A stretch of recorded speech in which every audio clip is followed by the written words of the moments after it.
Hello, my name's Tamsin Mobbs. I'm the English lead at Kings North Primary School, and I'm here today to talk about teaching vocabulary.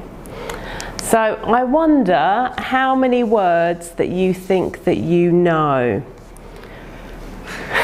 Oh, it can be quite tough. Are you surprised that there's over 171,000 words in the Oxford Dictionary? I wonder if that changes your opinion at all. Well, we have a knowledge or some understanding of 40,000 words, and we actually only use 20,000 words. How many words then do you need to know? Following on from what Steph said, to comprehend a text, children need to know 95% of the vocabulary. And when we look at the number of words that are in the text that we give children, that's a lot of words that children need to know. Now, whilst some of these words are actually repeated, they still need to know that vocabulary, they still need to have a good understanding of it.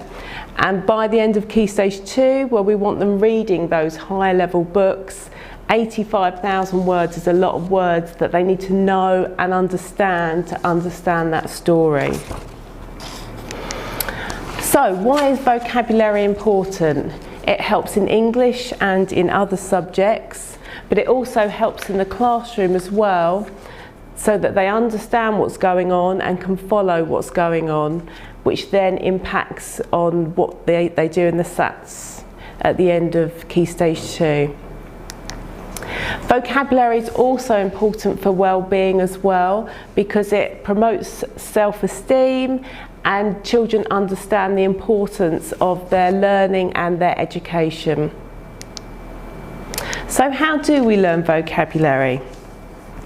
We learn vocabulary through everyday conversations, but the issue with that is it's limited to the word bank of the person that they are listening to. We learn through reading, but that's much harder to do because when you're reading a book, you're focusing on the plot, on the character, so when you come across a word that you don't know, you generally skip over it or you think you understand it and move on with the story.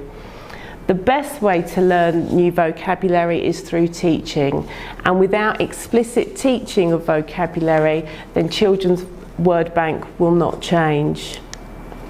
Okay, so what I'm going to do today is give you some tips of what you can do in the classroom and ways that vocabulary can be taught.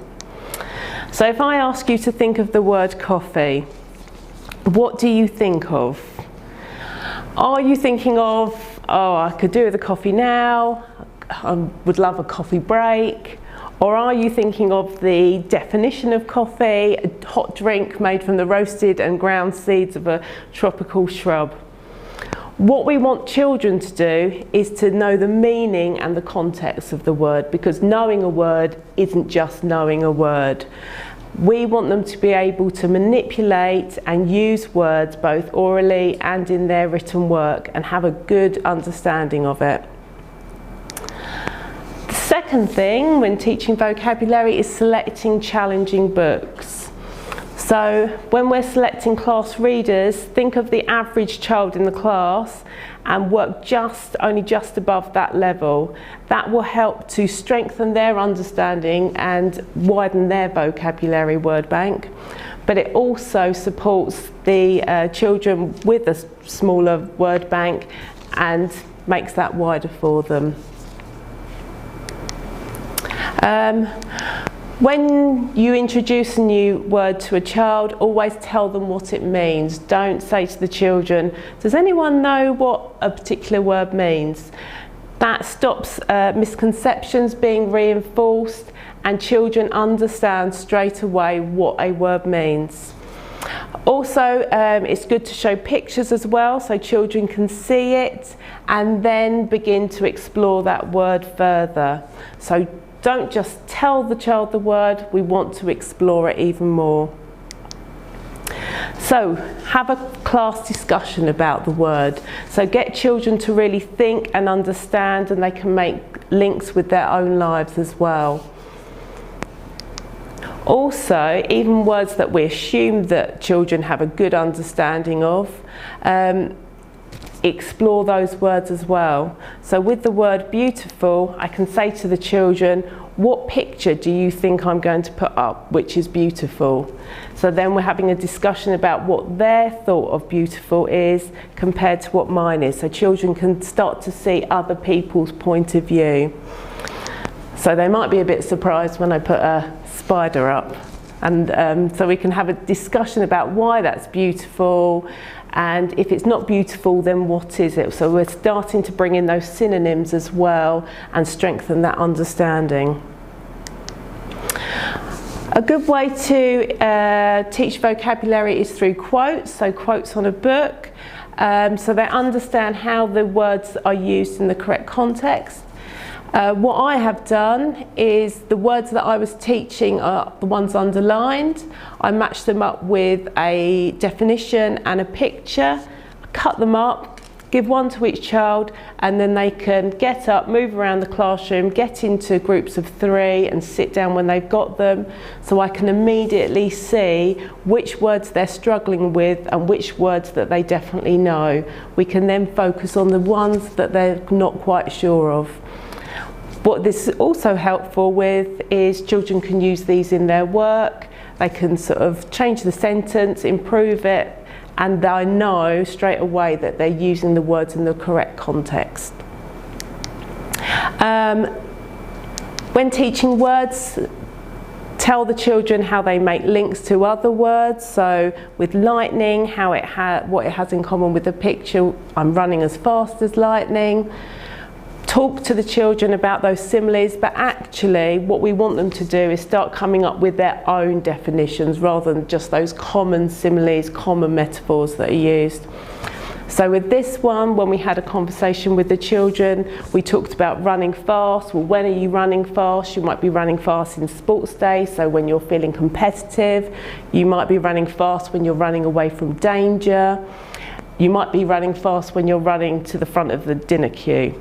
So it's starting to think about what relates to them, and when we're getting that in their writing, it's much more powerful than just using those common ones. Number 7, so explore the meaning of the word. It's a good thing to do is to put up a sentence, not where it's got the word in it, but it's about that word, and children can decide whether that word actually relates to that sentence or not.